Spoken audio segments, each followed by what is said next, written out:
Walk into any Best Buy or Walmart and count the TV brands on the wall. One of them is the second largest television manufacturer on Earth, ahead of LG, shipping 25 million sets a year.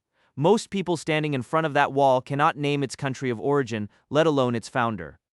In 2023, something happened that had never happened before. TCL passed LG to become the second largest television manufacturer on Earth. Only Samsung stood ahead of it. By 2025, the gap between first and second place had narrowed to almost nothing. A company most people still assume is the budget option is now within a rounding error of the brand that invented the modern television industry. Put TCL's flagship 98-inch television next to Samsung's equivalent model, and the picture quality is close enough that reviewers argue about it. The price is not close. TCL's costs about half. If you've bought a TV in the last few years and it was bigger, sharper, and cheaper than you expected, some of that is TCL's doing. Its pricing forces everyone else to compete on value, not just brand, and this company nearly went bankrupt 20 years ago. The story of how it clawed back from that is the real story here. It starts in 1981 in a manufacturing city in southern China called Huzhou, with a product that has nothing to do with televisions. The company that would become TCL was founded in November 1981 as TTK Home Appliances, a state-owned enterprise seeded by the Huzhou municipal government. Its first product was audio cassette tapes. Li Dongsheng joined in 1982, 1 year after the founding. He was a fresh engineering graduate from South China University of Technology. He did not join as a visionary. He joined because he needed a job. TTK sold cassettes domestically in a country just beginning to open its economy to consumer goods after decades of restriction. It was a small business in a large and hungry market. For a few years, it worked. In 1985, a letter arrived from Japan. TDK, which had built its reputation on magnetic recording tapes since 1935, filed suit against TTK for intellectual property violation in the cassette manufacturing process. TTK lost. The settlement required a full name change and an exit from the cassette business. The company took the initials of Telephone Communication Limited and became TCL. The lawsuit that was supposed to end the company instead forced it into a more valuable market. The timing of the pivot to telephones was fortunate. China in the mid-1980s was building a national telephone network for the first time. Landlines were going into homes that had never had one. TCL made affordable, functional handsets and sold into a market with almost no domestic competition. The company that had been selling cassettes was now selling phones. The engineering overlap was minimal. The distribution channels were different. They had to learn a new business from scratch in a market that was growing faster than they could build. In 1990, Li Dongsheng attended the Consumer Electronics Show in Las Vegas. He walked the floor and looked at what American and Japanese companies were building. He later described the experience as something that shook his understanding of where Chinese manufacturing stood. The gap was not small, it was a decade wide.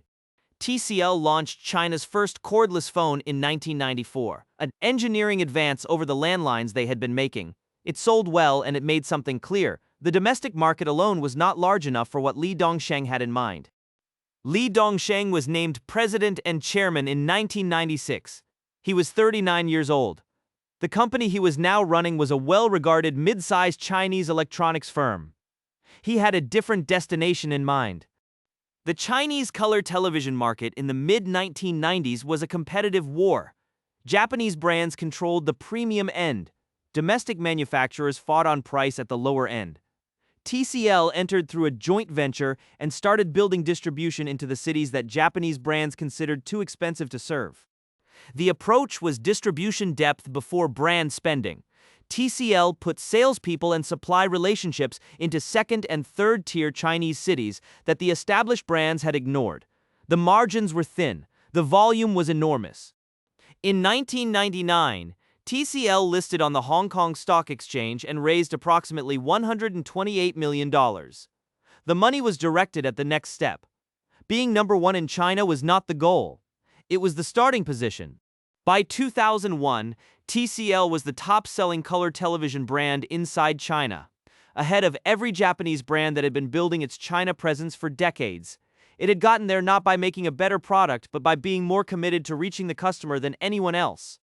In September 2002, TCL acquired the consumer electronics assets of Schneider Rundfunkwerke, a German company with real European brand recognition under the Schneider and Dual names. It was a small deal. It was also the first signal that Li Dongsheng was done building a Chinese company. In July 2003, Li Dongsheng announced what he called the Dragon and Tiger Plan, established 2 TCL businesses competitive in global markets and 3 leading ones inside China. The ambition was direct. The execution would become a business school case study. In November 2003, TCL and Thomson SA of France announced TTE, a joint venture that would combine TCL's manufacturing scale with Thomson's European distribution networks and the rights to 2 of the most recognized television brand names in the Western world.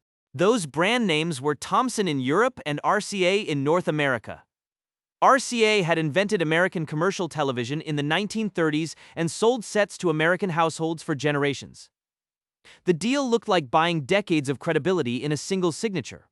TCL took a 67% ownership stake in TTE. Thomson contributed its television manufacturing assets, European and North American distribution networks, and €70 million in cash.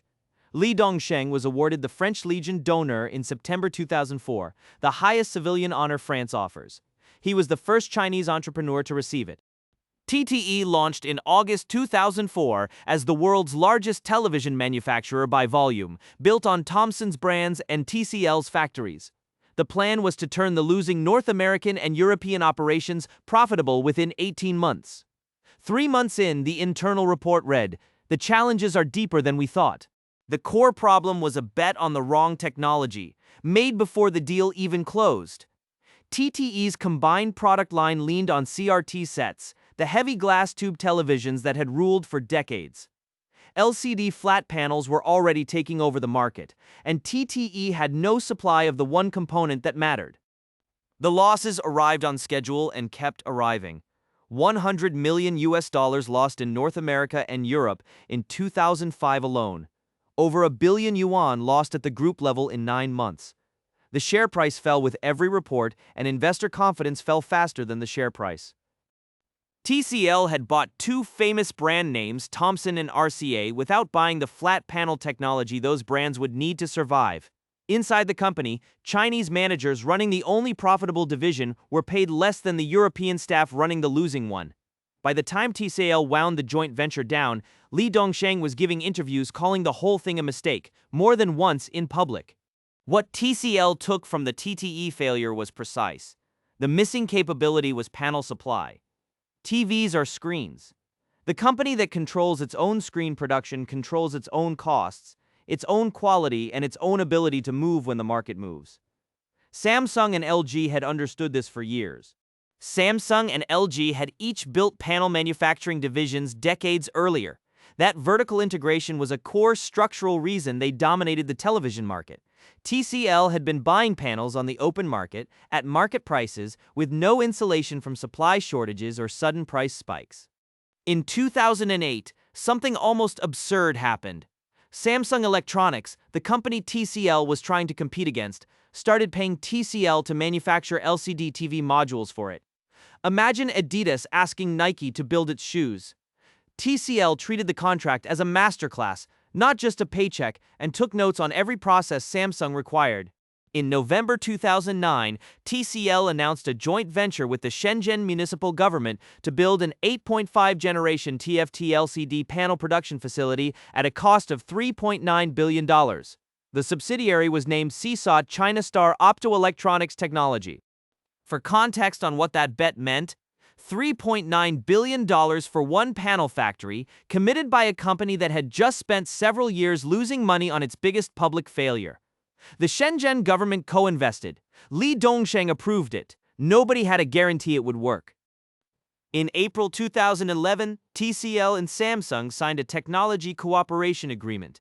Samsung transferred assets. TCL learned panel manufacturing directly from the company it was planning to challenge. Both parties calculated the arrangement was worth the risk it carried. CSOT's first production line hit mass production in October 2011. the cost structure shifted almost immediately. When you manufacture your own panels, you stop paying the margin of the person supplying them. At the volume TCL was selling, that saving per set, multiplied by millions of units, became the financial foundation of everything that followed. The US market required a different kind of investment. In January 2013, TCL purchased the naming rights to Grauman's Chinese Theater in Hollywood for $5 million. Every movie premiere at one of the most photographed venues in American entertainment would now feature the TCL name on the marquee. It was not a sophisticated brand strategy. It was the practical move of a company with a limited marketing budget trying to place its name in front of American consumers as many times as possible at the lowest cost per impression. It worked. By 2015, TCL was among the top 5 TV brands in the United States. Not on brand preference surveys. In actual units sold at Walmart and Best Buy, the two retailers that together account for close to 2/3 of all TV purchases in the country. The trap in any consumer electronics market follows the same structure. You enter at the low end on price. You build volume and distribution. Then the established players follow you down, eliminating the price gap that got you through the door in the first place. The exit from that trap requires moving up the quality curve faster than the incumbents can respond. TCL needed a technology where its panel manufacturing capability, rather than its price, became the advantage. The technology was Mini LED. Instead of a handful of lights around the edge of the screen, thousands of tiny lights sit directly behind it, each one able to dim or brighten on its own. A night scene stays properly dark. A single star stays properly bright. The result gets close to OLED's picture quality at a fraction of OLED's manufacturing cost. TCL shipped the world's first commercial Mini LED TV in 2019, ahead of both Samsung and LG. It would not stay ahead for long. Two of the most capable electronics companies on Earth were now watching TCL's every move instead of the other way around. The reason TCL got there first was CSOT. The $3.9 billion panel factory bet made in 2009, 1 year after the TTE failure, had given TCL the ability to iterate on display technology without waiting for a supplier to approve a specification change. Samsung and LG had owned this advantage for decades. TCL had just built it. Samsung launched its own Mini LED line in 2021. LG followed months later. The lead TCL had built lasted exactly 2 years before the two companies it had embarrassed showed up in the same aisle, at the same price point, fighting back. TCL's answer to that was what it had always been: price per unit of performance. Samsung's Neo QLED flagship at 65 inches retailed at roughly $2,500. TCL's comparable Mini LED at the same size retailed at roughly $1,300. Both sets scored in a similar band on independent measurements of contrast, brightness, and color accuracy. The strategy that Li Dongsheng had described after the CES trip in 1990, closing the gap between Chinese manufacturing capability and what the established companies were selling, was now measurable in the pricing of two sets sitting next to each other at Best Buy.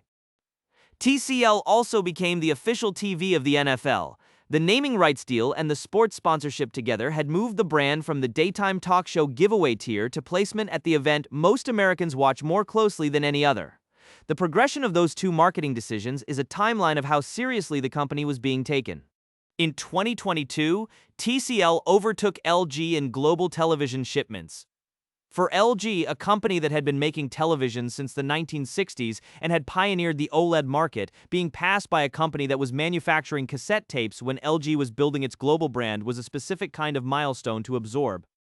In the fourth quarter of 2024, TCL overtook LG in the premium television segment for the first time, measured by shipments of sets classified as premium.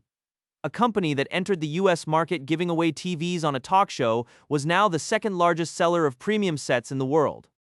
Samsung's share of the premium TV market fell from roughly 41% at the start of 2024 to 29% by year-end, 12 percentage points in 1 year.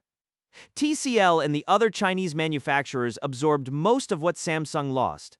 In 2025, TCL acquired LG Display's LCD panel factory in Guangzhou for approximately $1.54 billion. LG Display had been exiting the LCD market to focus on OLED. TCL bought what LG was selling off. The transaction moved production capacity from one of TCL's biggest competitors directly into TCL's supply chain.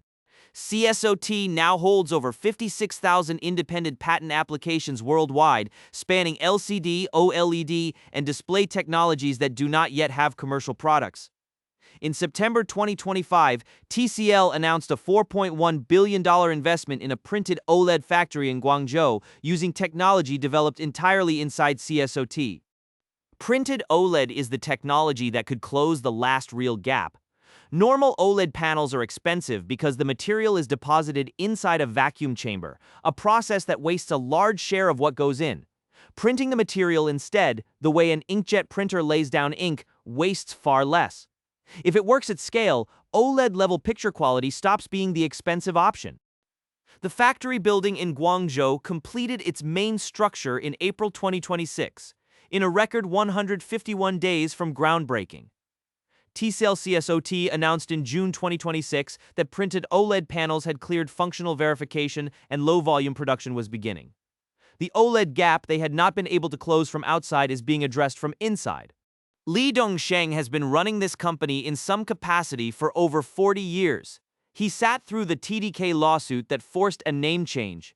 He managed the TTE failure. He approved the CSOT bet when the company was already losing money. He is still chairman. The current position was not inherited. None of this is finished. The tariff environment in North America has introduced a real cost problem. A significant share of the TVs TCL sells in the United States is assembled in Mexico, built there specifically to avoid duties on Chinese manufactured goods. The Trump administration's tariffs on Mexican goods added a 25% variable that TCL's supply chain was built to avoid. TCL has manufacturing in Vietnam, Poland, India, and Brazil. The geographic spread exists precisely because trade policy is unpredictable. But shifting production at volume takes time, and the market does not pause while a supply chain reorganizes. The OLED gap remains. LG's OLED panels still define the reference point for picture quality at the highest end of the market. Samsung's QD OLED offers a competing path. TCL's Mini LED competes in a different product category. The printed OLED factory is the answer, but it is a 2027 answer, not a 2025 one. Hisense, another Chinese manufacturer, is pursuing a strategy nearly identical to TCL. Vertical panel integration, aggressive pricing, mini LED at accessible price points, expansion into premium. The segment TCL currently occupies is not a private lane. Hisense is accelerating through it. Samsung is not finished. Its engineering budget is larger than TCL's entire annual revenue. LG's OLED manufacturing position remains structurally different from anything TCL currently operates. Neither company needs to be beaten at the premium tier. They need to defend it long enough for TCL's cost advantage to compress while their own technology moves further ahead. There is a version of the next 5 years where CSOT's printed OLED hits commercial scale. TCL closes the premium picture quality gap, and the margin between number 1 and number 2 in the global TV market narrows to something that requires a recount. There is another version where Samsung and LG defend the premium tier and TCL finds itself owning the value segment permanently. Neither version has been written. The $4.1 billion printed OLED factory in Guangzhou will be a significant data point when it hits volume production. So will the tariff policy in Washington. So will whatever Hisense does in the next 2 years. There are roughly 230 million televisions sold globally each year. TCL ships about 25 million of them. Somewhere on Earth, a TCL television is being carried out of a store roughly once every second, all day, every day. Li Dongsheng was 39 when he took over the company. He is nearing 70 now. In 2013, his company put its name on a Hollywood theater marquee because it was the only way in it could afford. In 2025, it bought a panel factory outright from one of the 2 companies still ahead of it. That distance is the whole story.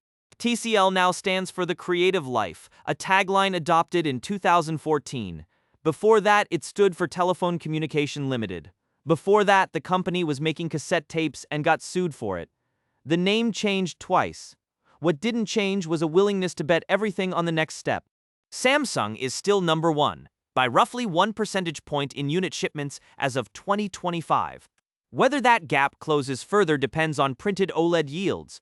tariff policy, what Hisense does, and a list of variables that nobody can call reliably today. The next time you're standing in front of a wall of televisions trying to decide if the cheaper TCL is worth it against the more expensive Samsung, you are watching the end of a story that started with a cassette tape, a lawsuit from Japan, a joint venture in France that nearly killed the company, and a $3.9 billion bet on a factory that nobody was certain would work.